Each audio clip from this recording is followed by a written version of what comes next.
Welcome back to the channel, guys. Well, today I'm riding a bike I've been itching to get my hands on. This is the KTM 990 Duke R. I went to the launch of the base version of this a couple of years ago and absolutely loved it. Well, this one has had the R treatment, which means some upgrades to the calipers. It's also got a bit more power. It's got like another, I think it's got another 10 horsepower.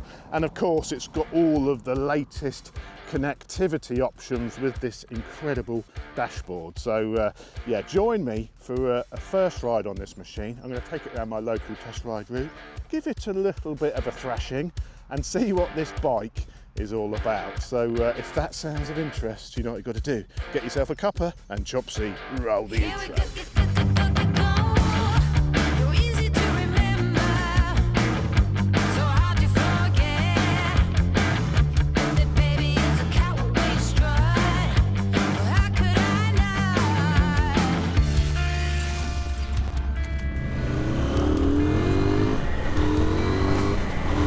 Oh yeah.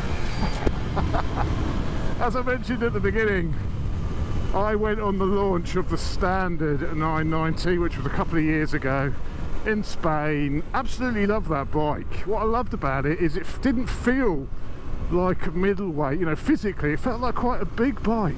And of course this is exactly the same. So when you ride this, it feels very much like my Super Duke. I've actually got a separate video coming comparing this to the Super Duke, where I point out all the main differences and sort of see if this really is enough or whether it's still worth getting a Super Duke. But that video's to come.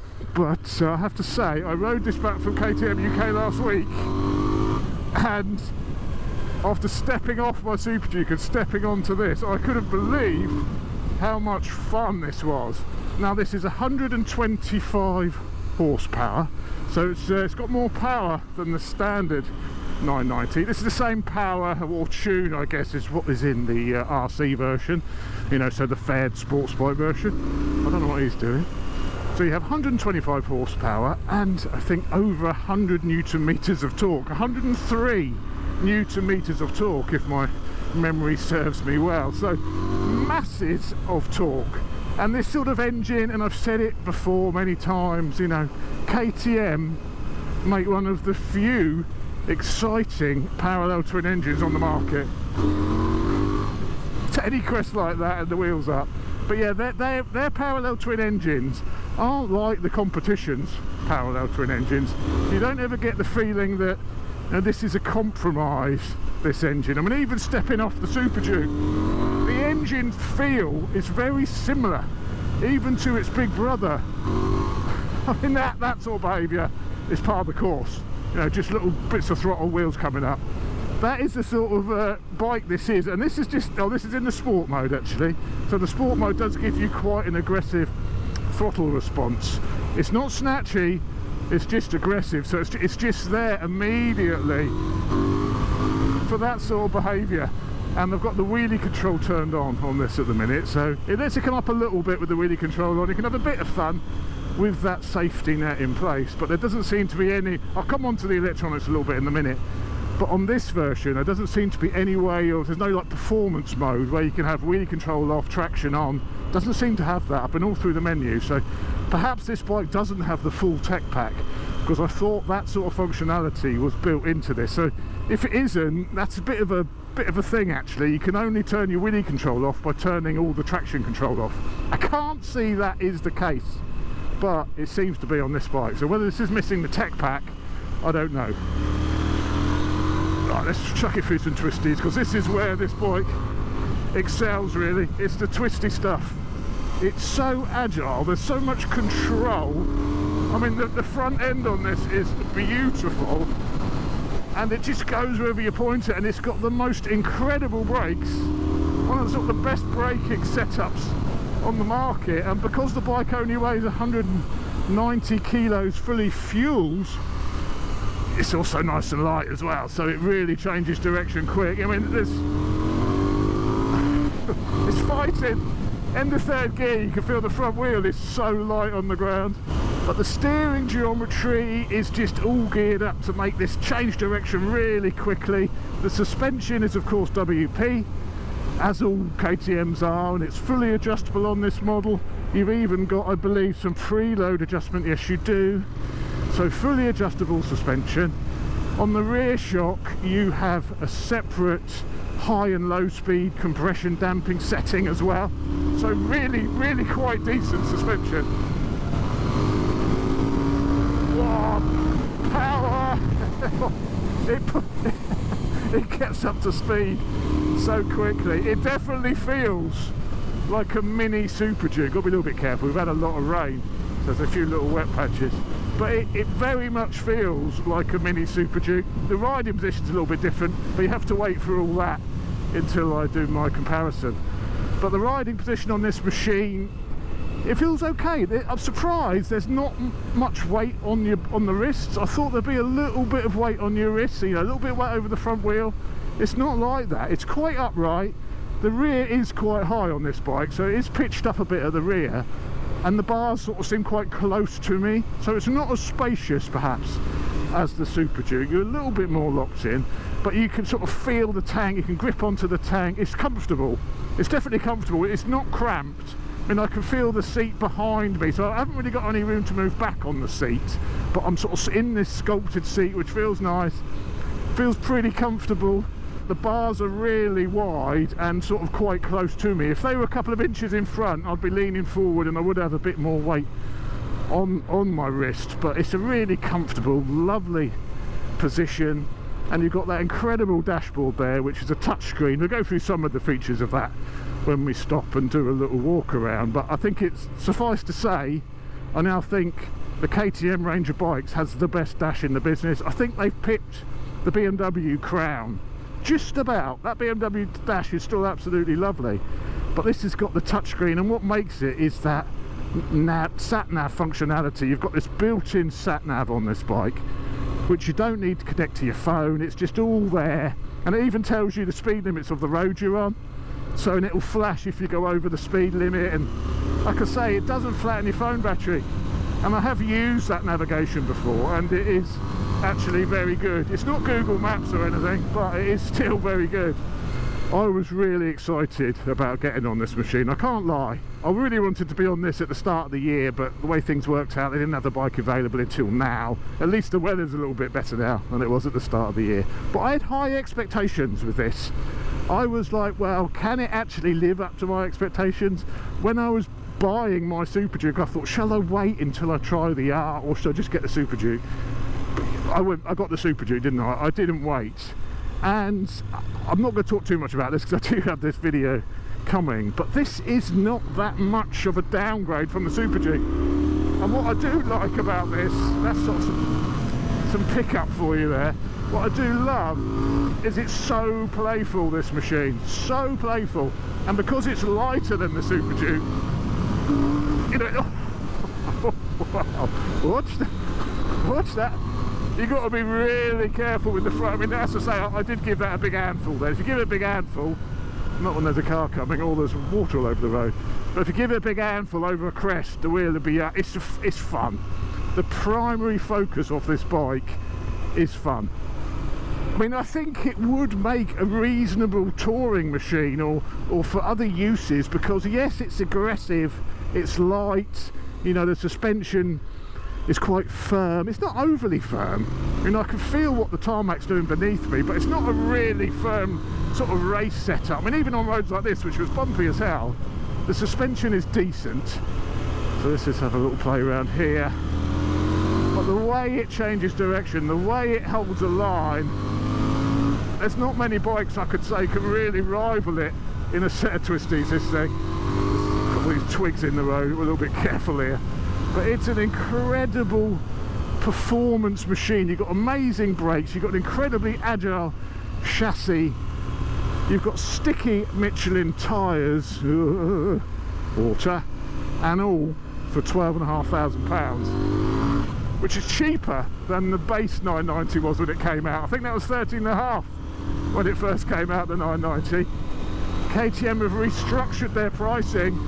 They're now offering a 4-year warranty with free breakdown cover to try and build up a bit of that customer confidence. But yeah, this is a bit special, this machine. It absolutely is.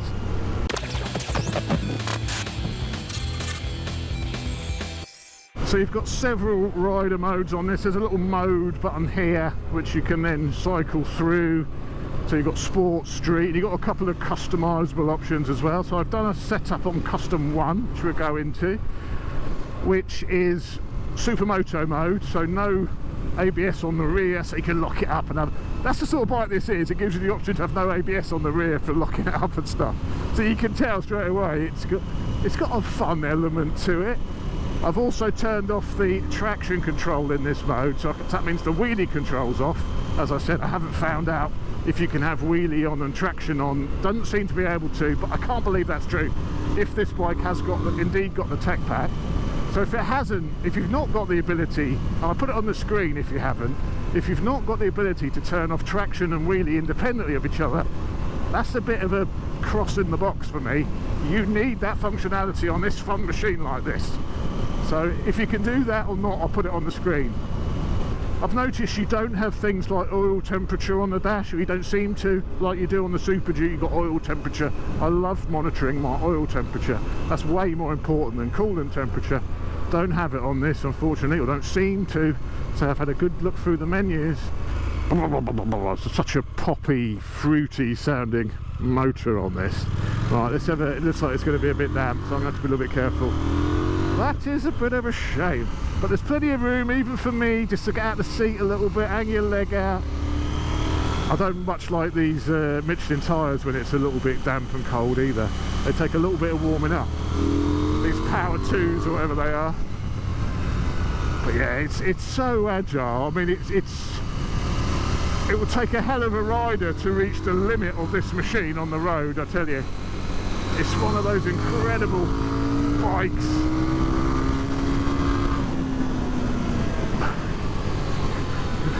Give it a good thrashing. Oh yes, it's a shame it's not a bit warmer, not a bit drier, but it is what it is. I'm afraid we've had a lot of rain lately, so it's been really difficult to get out. I'm really a bit sad because I've picked this up on the day the weather turned, so we had that lovely gorgeous plus 30 degree weather, picked this up, and then we've got 15 degree weather and rain every day. So it's a little bit annoying. I would like to have really done some serious miles on this and really got to know it really well, but I've had it a week and this is the first dry day I've actually had on it, so that's a shame, but that won't stop me enjoying this. Hopefully they'll get a little bit more better weather on it. The feel through the bike, it's a parallel twin. It's got a few little vibes, but nothing really to upset anyone. There's no sort of extra vibes at a certain rev range where it becomes annoying. You can feel it through the seat or anything.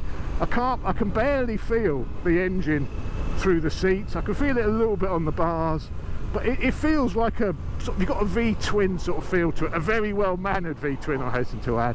A V-twin which doesn't put out many vibes. It's heavily balanced. It's really smooth, this engine, and even with the sport throttle response, the throttle feel response is perfect on this bike. There's no sign of any snatchiness. It feels eager in the sport mode, sometimes a little bit eager, but I like that.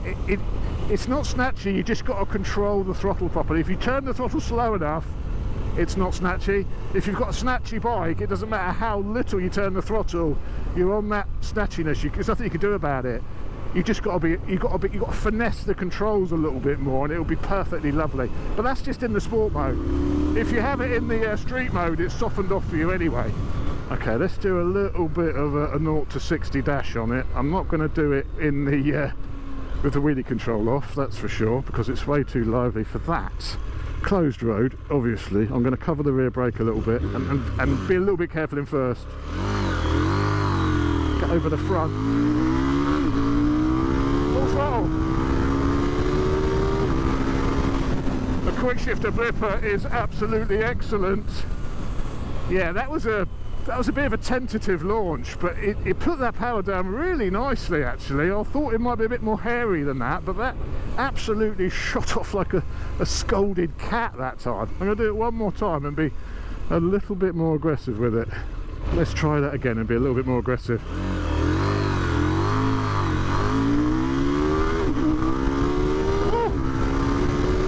That front wheel is literally skipping over the ground.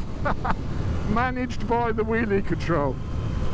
That's so sophisticated, that. I mean, I didn't give it full throttle in first because that's just asking for trouble, isn't it? But that's really sophisticated. Obviously it's got an IMU, it's all managed by the computer.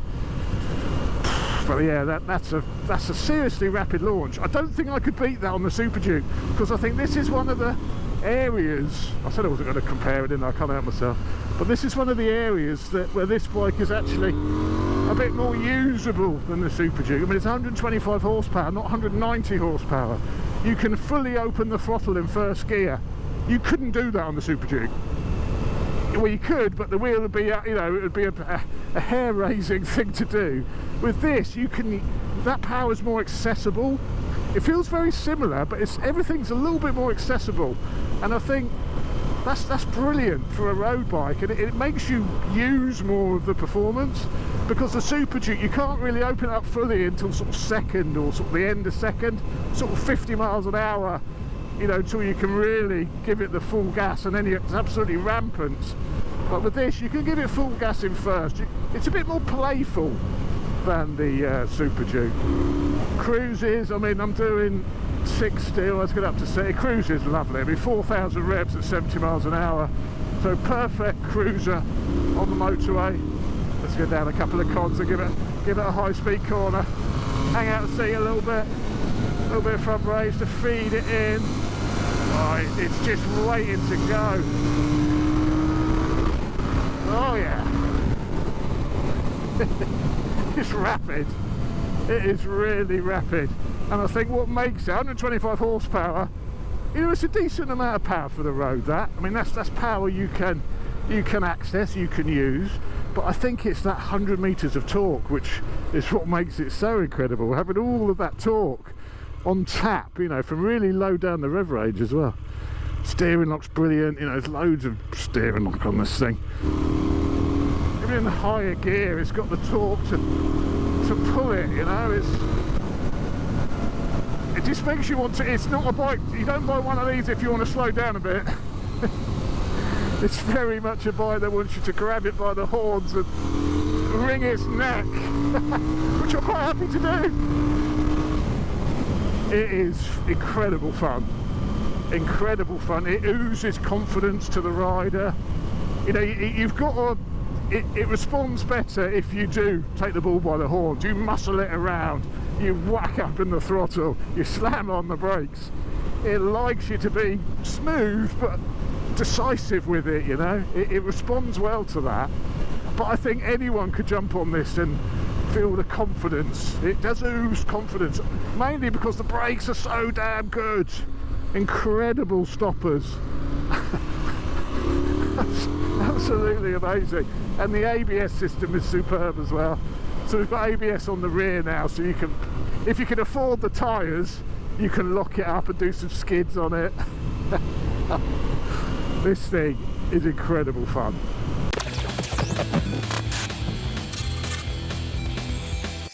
I've also got the new Triumph Street Triple RX in the garage at the moment as well, so I'll be doing a first ride on the Street RX, and then we'll be doing a comparison with the Street RX and this.